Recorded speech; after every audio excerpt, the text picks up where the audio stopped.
सुदूर पर्वतीय प्रदेश में अरवंथ नाम का एक कुशल शिल्पकार रहता था।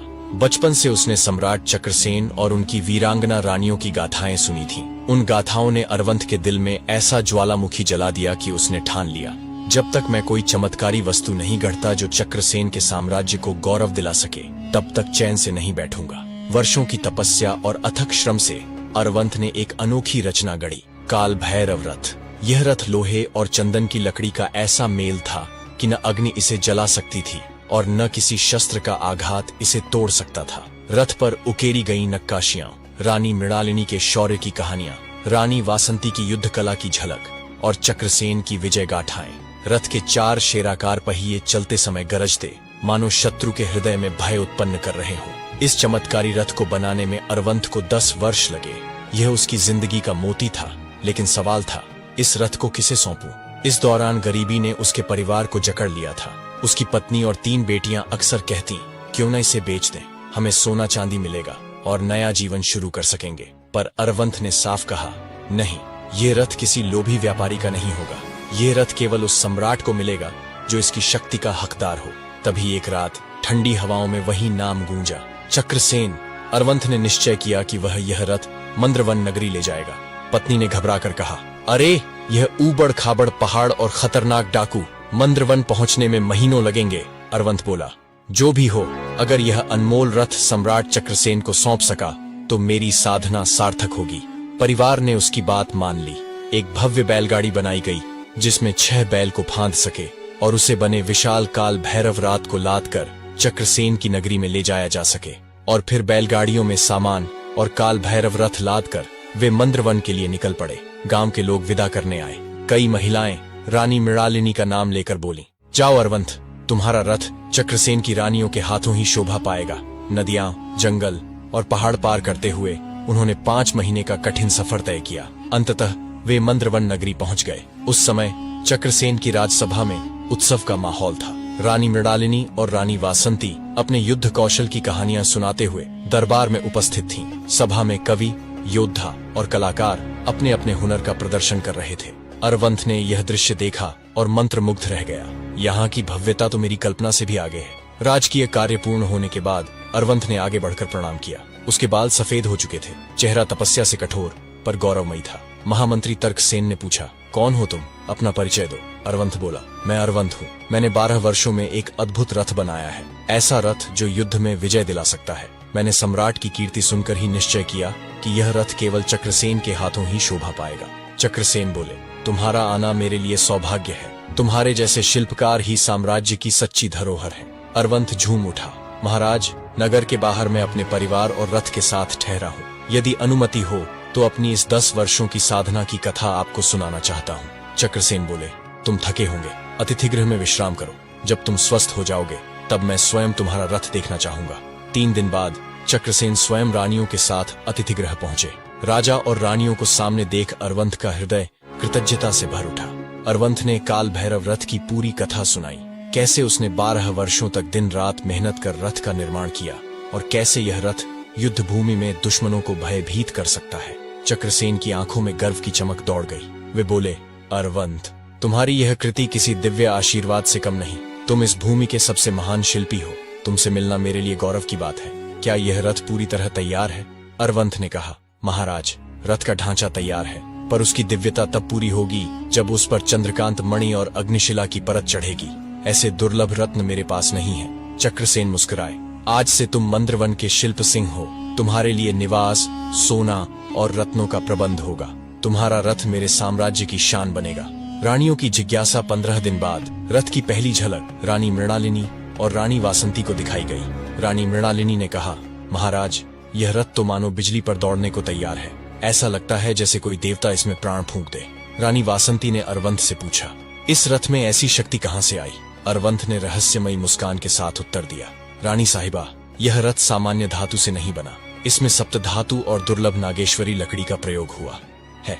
युद्ध भूमि में यह दुश्मनों की गंध तक पहचान लेगा।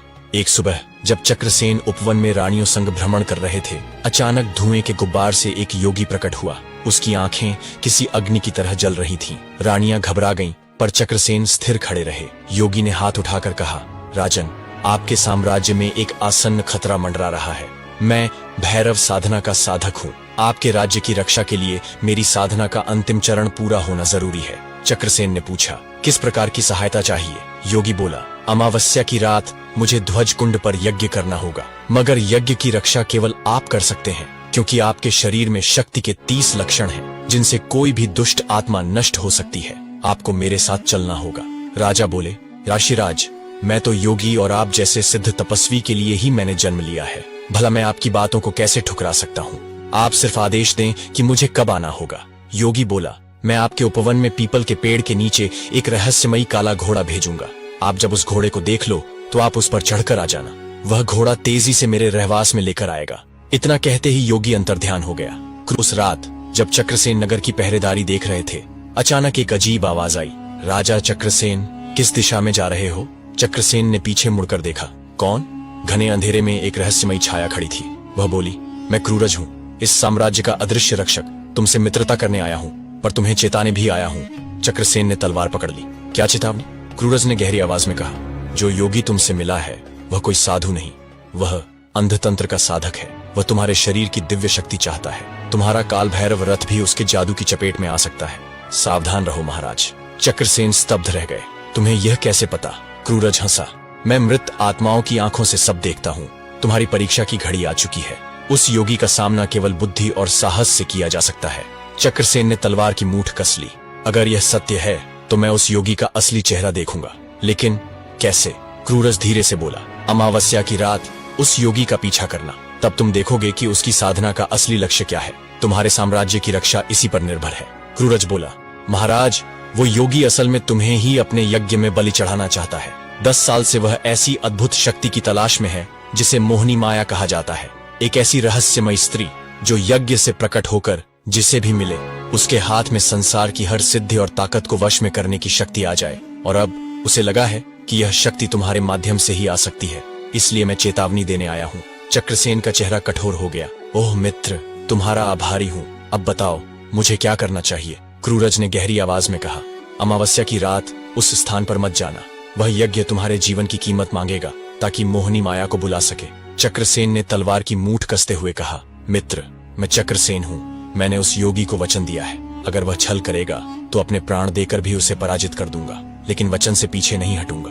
क्रूरज कुछ पल चुप रहा, फिर बोला, तो एक बात ध्यान रखना, जैसे ही वह तुम्हें कहे कि यज्ञ कुंड की 3 परिक्रमा करो, उसी समय उसकी चाल पहचान लेना, तब उसे पकड़कर उसी अग्नि में समर्पित कर देना। वह तभी नष्ट होगा और मोहिनी माया उसकी नहीं तुम्हारी शक्ति बनेगी। का चक्रसेन ने मुस्कुराकर कहा, मित्र, आज की रात राजभवन में मेरे साथ रहो। क्रूरज ने ठंडी सांस ली। काश रह पाता, पर मेरी पत्नी का गुस्सा किसी रणभूमि की तलवार से भी ज्यादा तेज है। अगर देर हुई तो वह मेरा सिर फोड़ देगी। चक्रसेन हंस पड़े। क्या तुम्हारी जाति की स्त्रियों में इतनी शक्ति होती है? क्रूरज कुछ कहने ही वाला था कि अचानक हवा में तेज घंटियों जैसी आवाज गूंजी। कहीं से एक गंभीर पर मीठी हंसी आई। क्रूरज का चेहरा फीका पड़ गया। हाय विधाता, ये आ गई। चक्रसेन ने मुड़कर देखा। एक रहस्यमयी स्त्री जिसके गले में लोहे की माला और आंखों में बिजली सी चमक थी, अचानक उनके सामने प्रकट हुई। वह बोली, तो तुम फिर मेरी बुराई करने यहाँ बैठे हो? चक्रसेन थोड़ा चौंके पर मुस्कुराकर बोले, देवी, आपका स्वागत है। क्रूरज आपकी बुराई नहीं कर रहा था, वह तो आपकी शक्ति की प्रशंसा कर रहा था। आप में ऐसी सामर्थ्य है जो किसी को भी वश में कर ले। स्त्री ने गहरी नजर से क्रूरज की ओर देखा। अच्छा, तो क्या प्रशंसा करते करते अब तुम मेरे पीछे दूत बन गए हो? क्रूरज घबराया। प्रिय, महाराज चक्रसेन मेरे परम मित्र हैं। इन्हीं की वजह से मैंने अपने सारे दोष छोड़ दिए। मांस, मदिरा, छल, सब कुछ। आज सुबह जब मैंने ध्यान किया तो वह योगी मुझे खून की गंध में लिपटा दिखाई दिया और पास में मोहिनी माया की छवि तैर रही थी। तभी मैं दौड़कर यहां आया। क्या मैंने गलत किया? वह स्त्री जिसका नाम रक्त प्रभा था अचानक गंभीर हो गई। उसकी आवाज में रहस्यमय कंपन था। क्रूरज, तुमने ठीक किया। वह योगी साधु नहीं, तांत्रिक है। उसके पीछे एक और शक्ति है, अंधज नाम का राक्षस, जो अग्निकुंड में जागृत होने वाला है। अगर वह जाग गया तो न केवल चक्रसेन बल्कि यह पूरा साम्राज्य राख हो जाएगा। चक्रसेन का चेहरा सख्त हो गया। तो इस बार मैं ही उसका अंत करूंगा।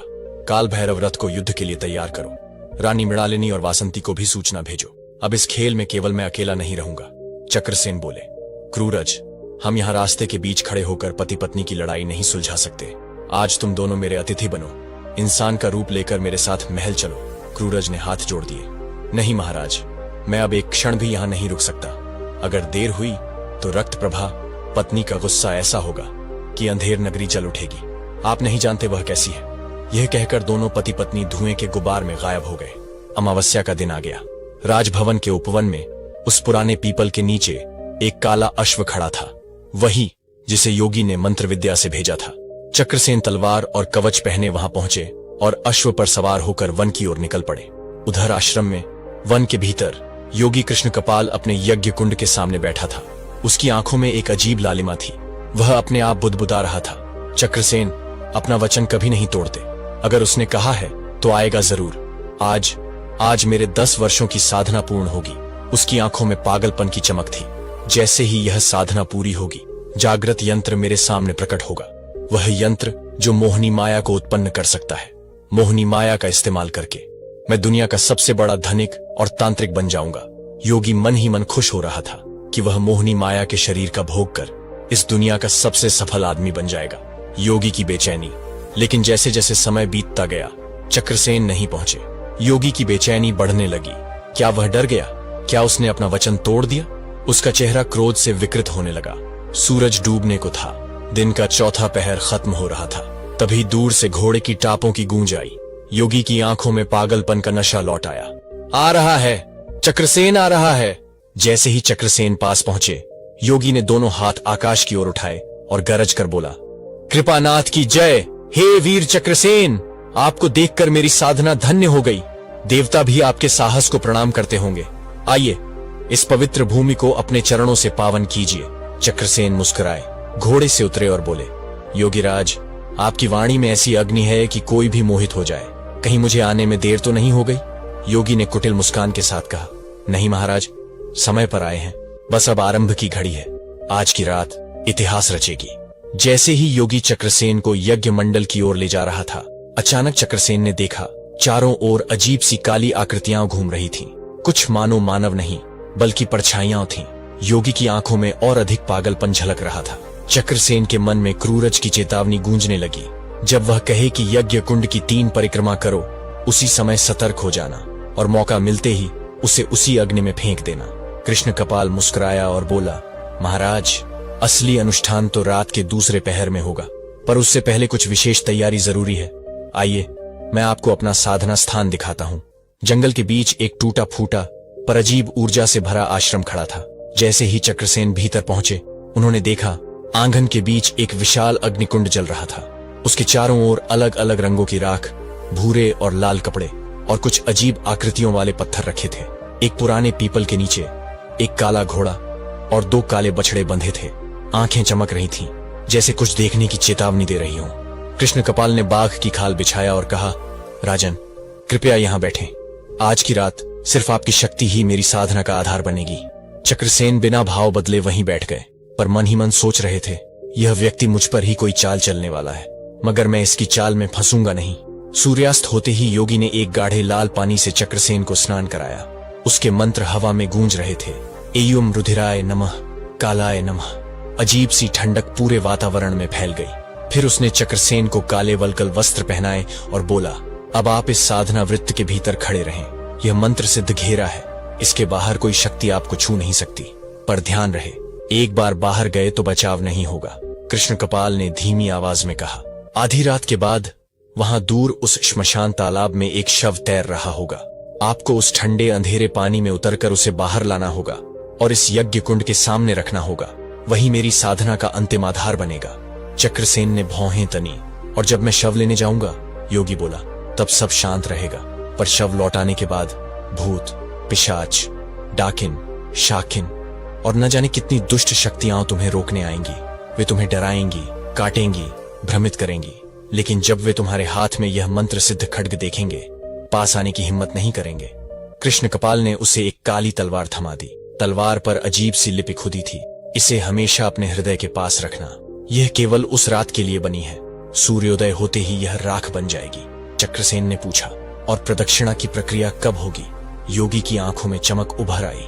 जैसे ही साधना पूरी होगी, तुम्हें यज्ञ कुंड की 3 परिक्रमा करनी होगी। उसी क्षण जागृत यंत्र प्रकट होगा। जिसके जाप वही मोहिनी माया प्रकट होगी जिसे मैं संसार के कल्याण के लिए आपको सौंप दूंगा। वह तुम्हारे जीवन के हर मोड़ पर विजयी बनाते रहेगी और तुम जैसा कहोगे वैसा करेगी। चक्रसेन ने मन ही मन सोचा, तो यही वह क्षण है जब यह मुझे बलि देने की कोशिश करेगा। क्रूरज की बात बिल्कुल सच है, मुझे सतर्क रहना होगा। चक्रसेन ने तलवार पकड़ी और बोला, ठीक है योगीराज, मैं इस कार्य को पूरी तरह निभाऊंगा। आपकी साधना सफल हो इसके लिए अपना प्राण भी दे सकता हूँ। अब देर क्यों, अनुष्ठान आरंभ करें। कृष्ण कपाल की आंखों में अब पागलपन और लालच दोनों नाच रहे थे। आज की रात इतिहास बदल जाएगी। कृष्ण कपाल यज्ञ कुंड के सामने बने काले पत्थर के आसन पर बैठ गया। उसने चक्रसेन को लाल सिंदूर से बने एक मंत्र सिद्ध वृत्त में खड़ा किया। फिर उसने एक काली चमकदार तलवार चक्रसेन की ओर बढ़ाते हुए कहा, महाराज, यह साधारण तलवार नहीं है, इसकी धार में मंत्रों की शक्ति बसी है। भूत, प्रेत, डाकिन, शाकिन कोई भी आपके करीब नहीं आ पाएगा। बस इसे अपने हृदय के पास रखकर डटकर खड़े रहना। चक्रसेन ने तलवार थामी और शांत स्वर में बोले, मेरा साहस ही मेरी रक्षा है, तलवार सिर्फ मेरा साथी। कृष्ण कपाल ने मुस्कुराते हुए मंत्रोच्चारण शुरू किया। हवा भारी होने लगी, पेड़ों की शाखाएं कांप उठीं। यज्ञ कुंड में आग की लपटें भयानक आकार लेने लगी, जैसे किसी अनजानी शक्ति को बुला रही हों। अचानक कृष्ण कपाल ने मंत्रों का उच्चारण रोक दिया और धीमे स्वर में बोला, समय आ गया है। अब उस श्मशान तालाब को देखिए, उसके बीच में एक रक्त मूर्ति तैर रही है, उसे यहाँ लाना होगा। मेरी साधना तभी पूरी होगी। चक्रसेन ने तलवार कसकर पकड़ी और तालाब की ओर बढ़ गए। जैसे जैसे वे तालाब के किनारे पहुंचे, हवा में एक अजीब फुसफुसाहट गूंजने लगी। चक्रसेन, लौट जाओ, क्योंकि यहाँ जो दिखता है वह सच नहीं है। तालाब का पानी काला और स्थिर था, मानो उसके भीतर सदियों से छुपे राज सो रहे हों। चक्रसेन ने तलवार आकाश की ओर उठाई और बोले, जो छल है वह मेरी दृष्टि नहीं छिपा सकता। उन्होंने देखा, मध्य में लाल चांदनी की परछाई में काले कपड़ों में लिपटी रक्त मूर्ति तैर रही थी। उसका चेहरा विकृत और आंखें लाल आग की तरह चमक रही थी। लेकिन चक्रसेन अकेले नहीं थे। दूर एक सूखे पेड़ की छाया में क्रूरज अदृश्य रूप में उनकी हर हरकत देख रहा था। वह बुदबुदाया, मित्र चक्रसेन, आज तुम्हारा साहस ही तुम्हारी ढाल बनेगा। मैं तुम्हारे साथ हूँ। चक्रसेन पानी में उतरे। ठंडी लहरें उनकी कमर तक पहुंची और नीचे कीचड़ में कुछ खिसकने लगा। जैसे ही उन्होंने रक्त मूर्ति को कंधे पर उठाया, वह अचानक हंस पड़ी, एक ऐसी हंसी जिसने पानी की सतह तक को कांपा दिया। वीर चक्रसेन, तुम जानना चाहते हो कि यह यज्ञ किसके लिए है? क्या तुम जानना नहीं चाहोगे कि असली बलि कौन बनेगा? चक्रसेन चुपचाप आगे बढ़े, पर रक्त मूर्ति गरजी, अगर तुमने एक सवाल का जवाब नहीं दिया, मैं फिर यहीं लौट आऊंगी। चक्रसेन के होंठों पर हल्की मुस्कान आई, मेरी तलवार ही मेरा उत्तर है। तुरंत ही रक्त मूर्ति भारी होकर कंधे से फिसल गई और लहरों के बीच डूबकर फिर उसी स्थान पर जा तैरने लगी। चक्रसेन ने गहरी सांस ली और एक बार फिर पानी में गोता लगाया। इस बार रक्त मूर्ति ने एक अजीब पहेली पूछी, वीर बताओ, धन बिना इंसान अधूरा है, पर धन का सबसे बड़ा शत्रु कौन? चक्रसेन ने कीचड़ में पांव जमाया और तलवार के पिछले हिस्से से पानी पर वार करते हुए बोले, अहंकार। रक्त मूर्ति कुछ पल के लिए शांत हो गई। उसका विकृत चेहरा धीरे धीरे ढीला पड़ा और वह खुद को उसके कंधे पर रखने देने लगी। चक्रसेन पानी से बाहर निकले ही थे कि रक्त मूर्ति के भीतर से क्रूरज का चेहरा प्रकट हुआ। मित्र चक्रसेन, मैंने खुद को इस मूर्ति में छुपा लिया था। उस कृष्ण कपाल की नीयत शुद्ध नहीं है। वह तुम्हारी बलि देकर मोहिनी माया की शक्ति को अपने वश में करना चाहता है। अब तुम्हें अपनी बुद्धि से उसे मात देनी होगी। चक्रसेन ने तलवार की मूठ पकड़कर कहा, धन्यवाद मित्र, अब यह खेल उसके लिए अंत होगा। चक्रसेन ने गहरी सांस ली और रक्त मूर्ति को कृष्ण कपाल के सामने रख दिया। आसमान में बादल घिर आए थे और ठंडी हवा की धाराएं जैसे किसी अनहोनी का संकेत दे रही थी। कृष्ण कपाल ने सिर घुमाकर देखा और गंभीर आवाज में बोला, वीर चक्रसेन, यह देर किस कारण हुई? चक्रसेन ने शांत स्वर में उत्तर दिया, महात्मन, यह रक्त मूर्ति बार बार मेरी पकड़ से निकल जाती थी। मुझे कई बार इसे फिर से कंधे पर उठाना पड़ा। असंख्य आवाजें, अनदेखी परछाइयां मुझे रोकने आईं, लेकिन अब यह आपके चरणों में है। कृष्ण कपाल मुस्कुराया। उसने रक्त मूर्ति पर गंगा जल की बूंदें डाली, फिर चंदन और सुगंधित तेल की धारा बहाई। उसने मंत्र सिद्ध कुंड के चारों ओर 7 बार परिक्रमा की और द्रव्य छिड़कते हुए बोला, अब समय निकट है। रक्त मूर्ति में सोए देवत्व को जागृत करना होगा। उसकी आवाज गूंजती गई, इतनी तीखी कि लगता था जैसे जंगल का हर पेड़ फट जाएगा। कृष्ण कपाल ने रक्त मूर्ति पर बैठकर एक काली मंत्र दीक्षा शुरू की। कुंड में आग की लपटें नीली हो गईं। कुछ ही पलों में चारों ओर अंधकार से आकृतियां निकलने लगीं। कहीं भयानक मुख वाले राक्षस, कहीं कंकाल जैसी स्त्रियां, कहीं आग की गोलियां उछलती हुई। पूरे वन का वातावरण कंपित हो उठा, लेकिन चक्रसेन अडिग थे। हाथ में दीप्तिमान तलवार लिए वह मंत्र वर्तुल के भीतर खड़े रहे। तलवार की चमक उन दुष्ट आत्माओं को पास आने ही नहीं दे रही थी। एक पहर गुजर गया। कृष्ण कपाल रक्त मूर्ति से उतरते हुए बोला, वीर चक्रसेन, अब हमारी साधना लगभग पूरी है, बस एक अंतिम क्रिया शेष है। यज्ञ कुंड की 3 प्रदक्षिणाएं करनी होंगी। आप तैयार रहिए। चक्रसेन ने तलवार को जमीन में गाड़ते हुए गहरी निगाहों से उसे देखा। महात्मन, इतना बड़ा यज्ञ आप ही ने किया है, तो प्रदक्षिणा का अधिकार पहले आपका है। आप मार्ग दिखाइए, फिर मैं भी उसका अनुसरण करूंगा। कृष्ण कपाल के चेहरे पर एक क्षण के लिए चिंता की लकीर उभरी, लेकिन उसने छुपा ली और बोला, ठीक है, जैसा आप चाहें। वह प्रदक्षिणा शुरू करने ही वाला था कि हवा में क्रूरज की गूंजती आवाज आई। चक्रसेन, यही समय है। अगर तुम चूके तो यही कुंड तुम्हारी समाधि बन जाएगा। वह प्रदक्षिणा करने लगा। पहला चक्कर, दूसरा चक्कर, तीसरे चक्कर में जैसे ही वह अग्निकुंड के सामने आया, चक्रसेन ने बिजली की गति से तलवार घुमाई और कृष्ण कपाल को उठाकर कुंड में फेंक दिया। कुंड की लपटें मानो उछलकर आकाश छूने लगीं। एक भयानक चीख गूंजी। कृष्ण कपाल की साधना का अंत हो चुका था। तभी अचानक यज्ञ कुंड की ज्वालाएं आसमान तक भड़क उठी।